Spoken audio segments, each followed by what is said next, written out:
Yeah, very big welcome to you, my dear Aquarius. And of course, always a big welcome to all the other zodiac signs. It felt like that this specific constellation was speaking to them. You are getting an extra bonus because you already had reading Sun in Gemini and Moon in your sign in Aquarius, right? And that last reading spoke about the new age of Aquarius is calling you to lead us forward. So you're getting twice an energy from the sun highlighting your moon. And just to show you the pictures, you got No Rain Today, The Fool, and Taming the Wind as the three pictures on the cover. Nevertheless, sometimes it's interesting to look back into a reading because it's a journey, it's a path that I am including, of course, the last theme that you had with the Gemini sun, and Gemini is the lovers. Gemini is an energy that is giving us help in sense of find within you these three stages: the conscious, the subconscious, and the higher conscious. And that is the triangle. That is the triangle that I am seeing always in the cards when there is the three connections of our spiritual evolution, right? The physical, the mental, and the spiritual. So very interesting that here this is now highlighting you twice this month, and you are the beautiful star, you are the hope. Hope is something that we would never give up. Now she holds here two cups where she's actually getting the water and giving the water back. I mean, she is in this triangle with the two cups and her head, or the two cups and the star above her head. So Gemini is a mutable sign and the end of spring. And you are a fixed sign because the star is a fixed sign.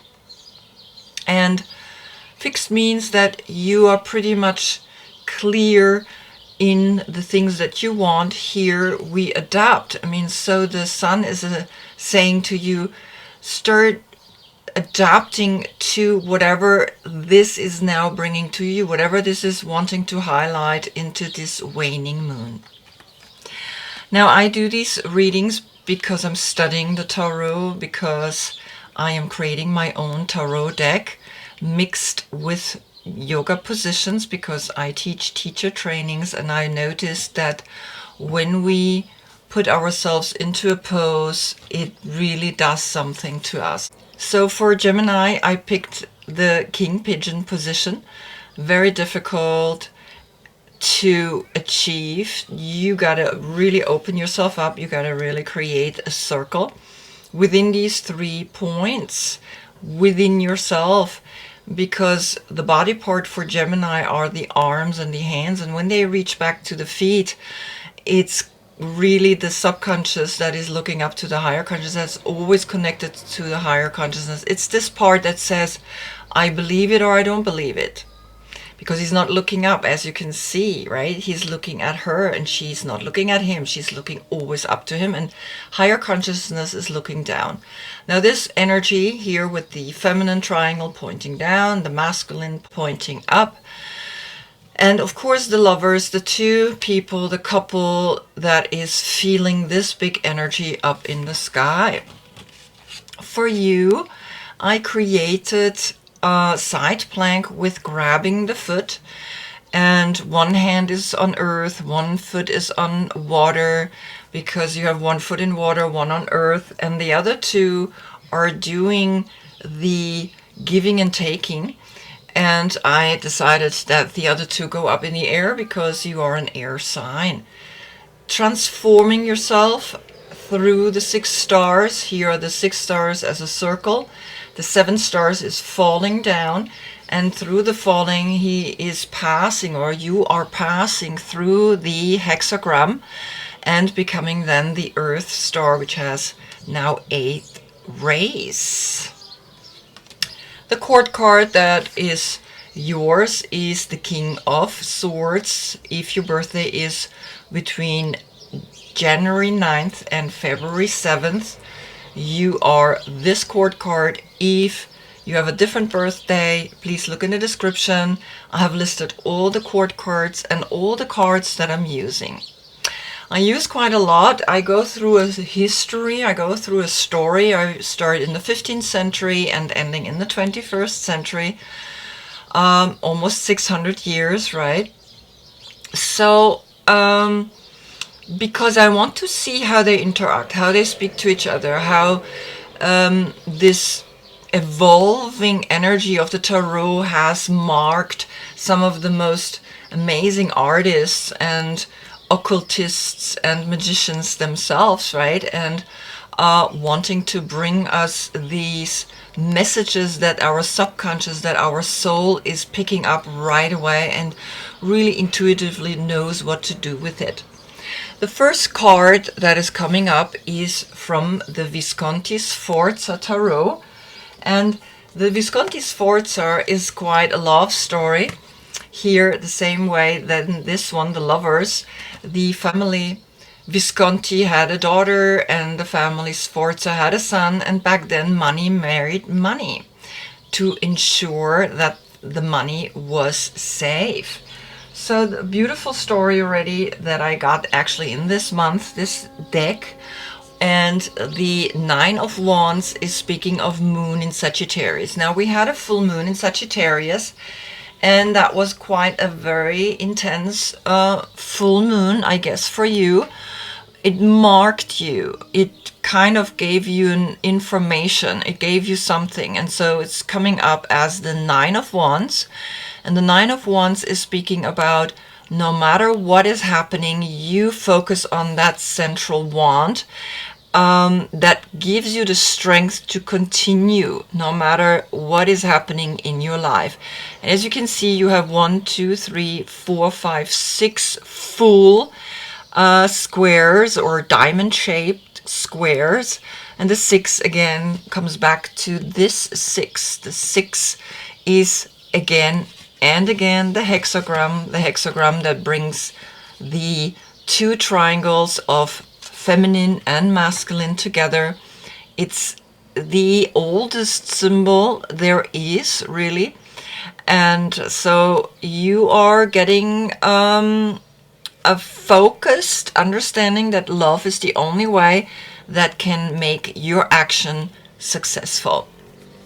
Then comes Oswald Wirth, who was in the Kabbalistic Rose Cross order that was formed 1888 in France. So these are French cards.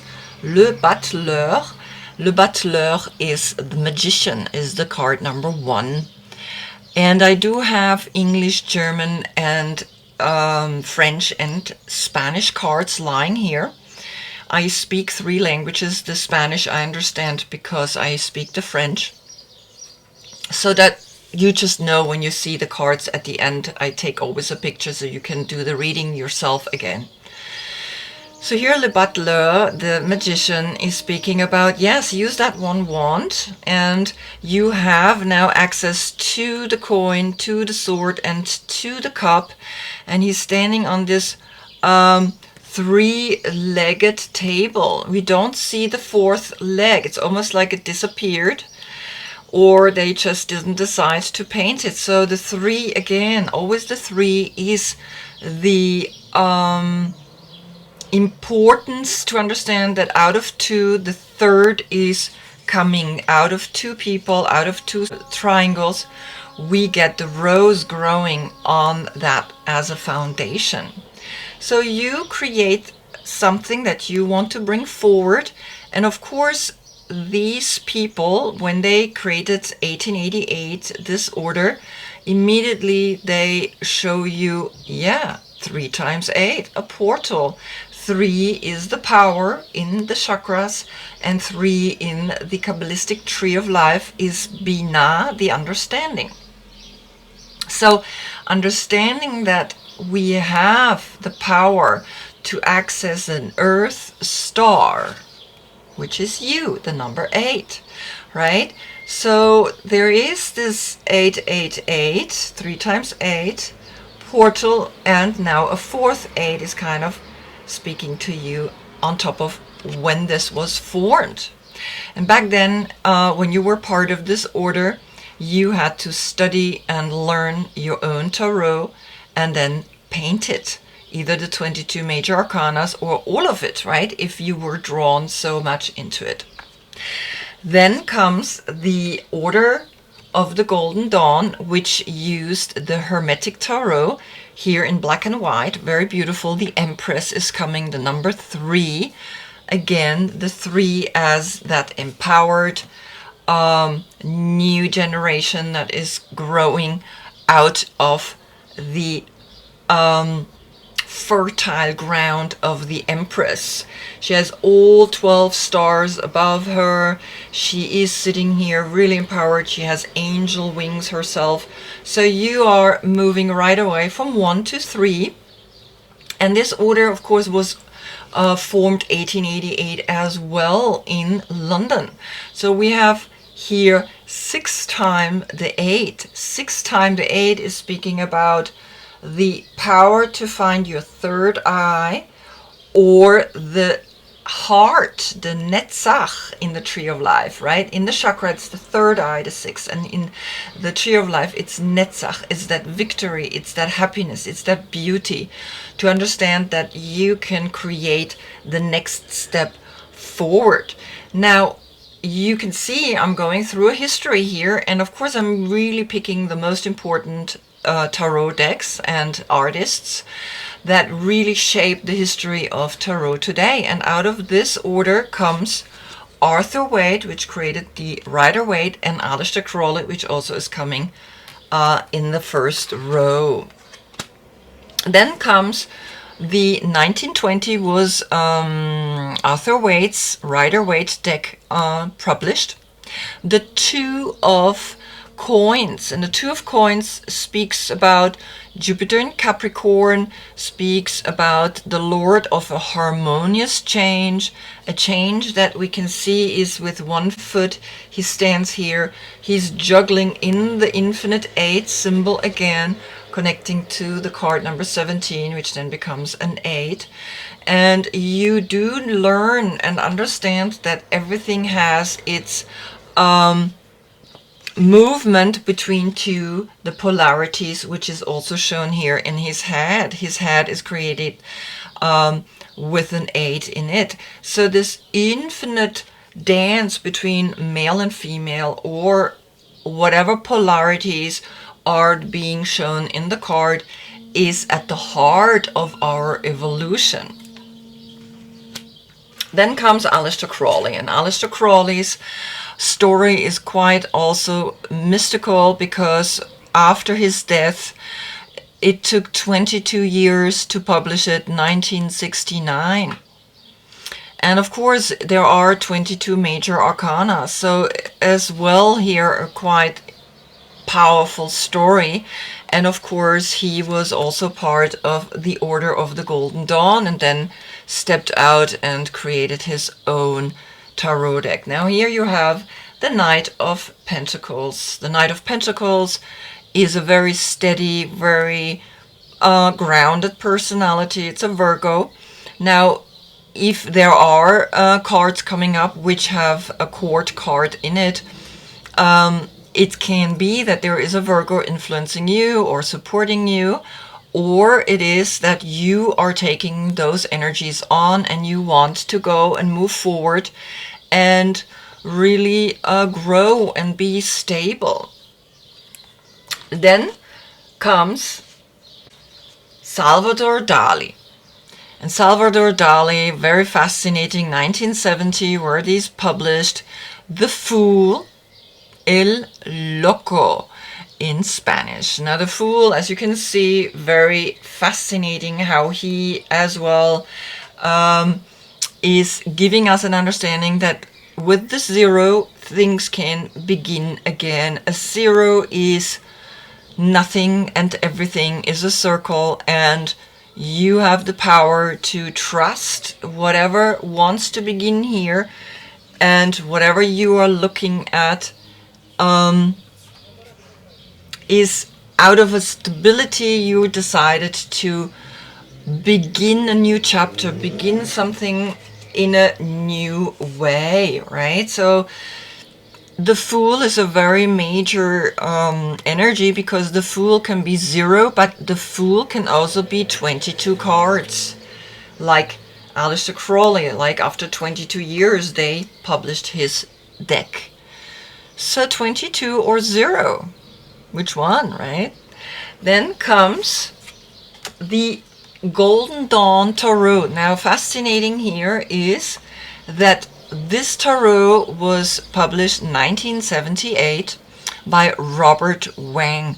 Now Robert Wang was studying the tarot that existed before the Hermetic Tarot and recreated the one that was actually existing before the Hermetic Tarot, that was used in the Order of the Golden Dawn.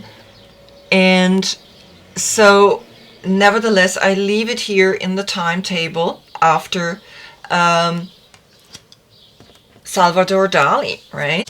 And here comes the Wheel of Fortune. The Wheel of Fortune is speaking about the Sphinx, the wheel in itself that has all the colors of the rainbow, and a monkey sitting here and crossing his arms and sitting quite underneath this Wheel of Fortune. So a 10, a 1 and a 0, which then creates here a 1 and a 0 and a 10, a 10-10 portal. And for me, a portal is always a sign that something new wants to speak more strongly to you. Because of 2 same numbers, it's like a portal. It's almost like a door is opening into another dimension that you can look into. And so the 1 and the 0 is saying, yes, you have understood that something new wants to begin. Something really new wants to be lived by you.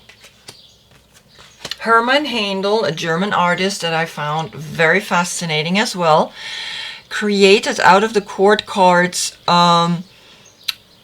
different energies of the 4 directions, and here he uses for the Father of the Wands in the East, he uses Brahma. Now Brahma has 4 arms and 4 heads, which are the 4 directions. So the native Indian used that as well. The 4 directions are very important. And he sits here and he's showing us that he is holding the fire, that he is Brahma, the creator of all deities. He is the priest. And so he was a little bit more kind of in the caste system above everybody else. So here with the 3 as well, we have Brahma, Vishnu and Shiva, which then of course creates again out of 3 the one energy that then embraces the 3 directions that we have as the body, mind and spirit. But this is a Leo, and Leo is speaking to you and saying, yes, now step out and create something new and do whatever it is that you need to be doing. I support you. The last card in the first row, now it looks like I have the past, the present and the future, but for me it's a path, and because I'm using so many cards, so I create 3 lines. Here the Medicine Woman, which is our very beautiful drawn cards, very innocent. and they were created 1988, so exactly 100 years later from the Rose Cross Order and the Order of the Golden Dawn.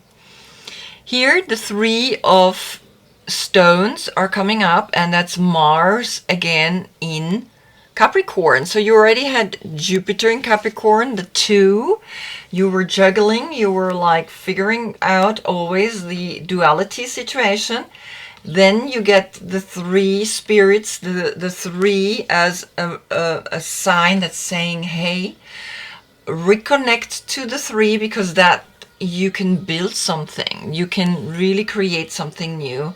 And this is where you work with others to build something, like we see it back here in these 3 steps. A building, an institution, a work that you find in the square, in the number 4, through the 4 arms, through the 4 heads. But in the end, it's like the 3 comes back to the triangle, to a work that builds something, also the pyramid. Now comes you. And of course I didn't pick these cards. These are here as a demonstration, but now in a way it feels like this is the present moment. And here comes again the same, no rain today, the number 37, which is a 10.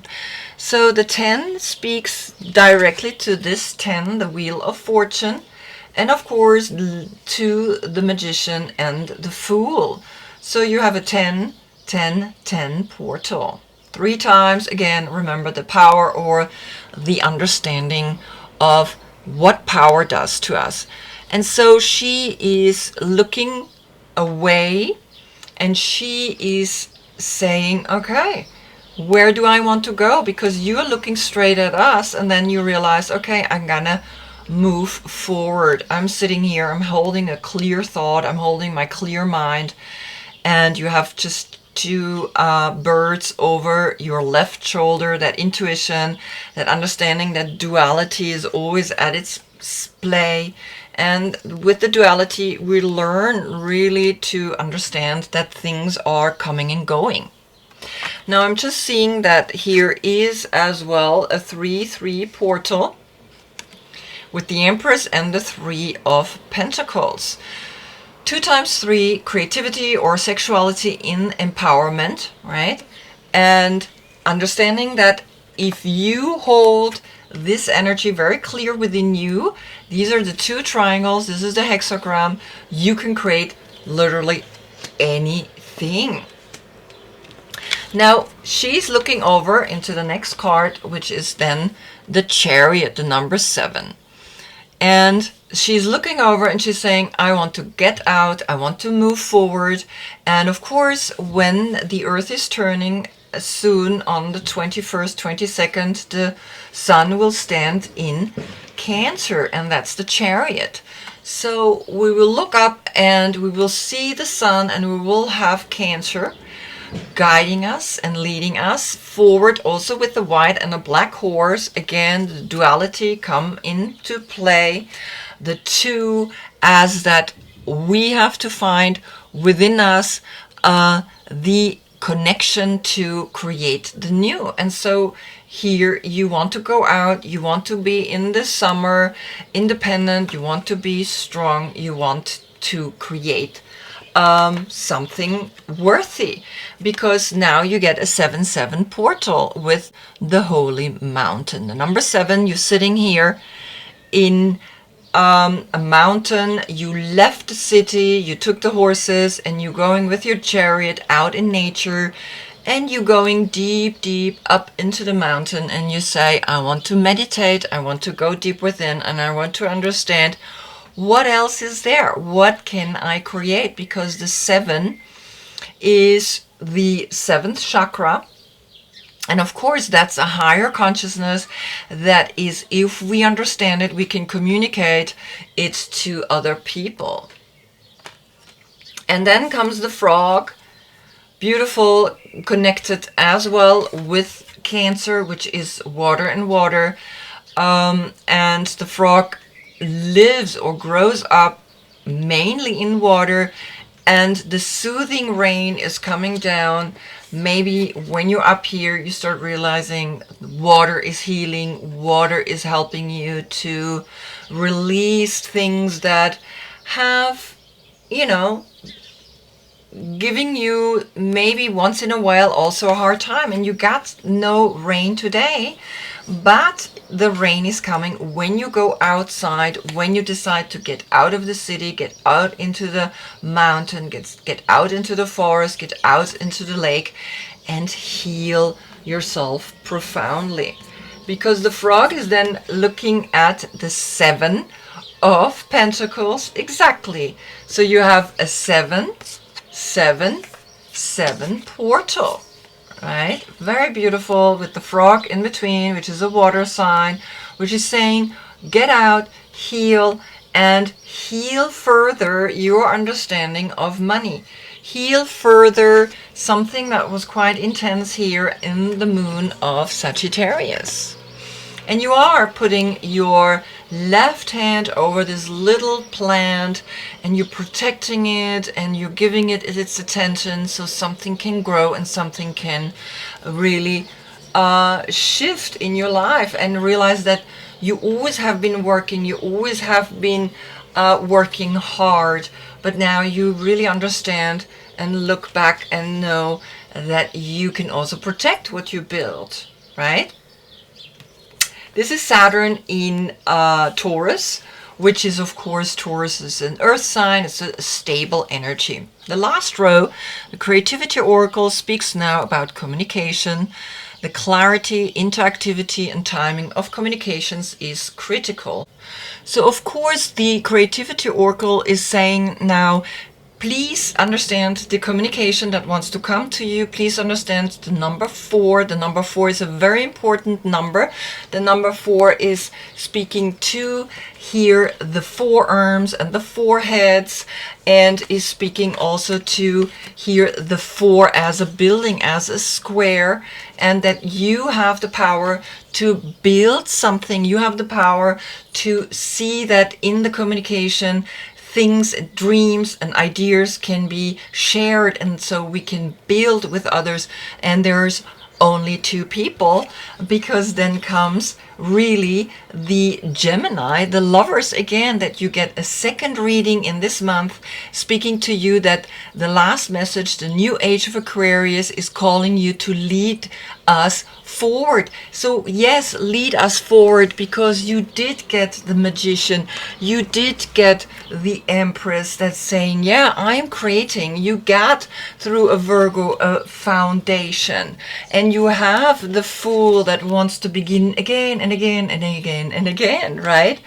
And of course the Wheel of Fortune is here, clearly saying, do it, because it's your fate. It's something that comes from deep within you, that you now, even there's no rain today, and you're looking over to the 7, to the Cancer, to a success that goes out into the 7-7 portal, into the mountains, where you get the information, where you get the spiritual connection always, and the healing, and the rain, and the clearing, and of course the healing here also through your own left hand that is protecting whatever you have built, maybe built before, but will build again.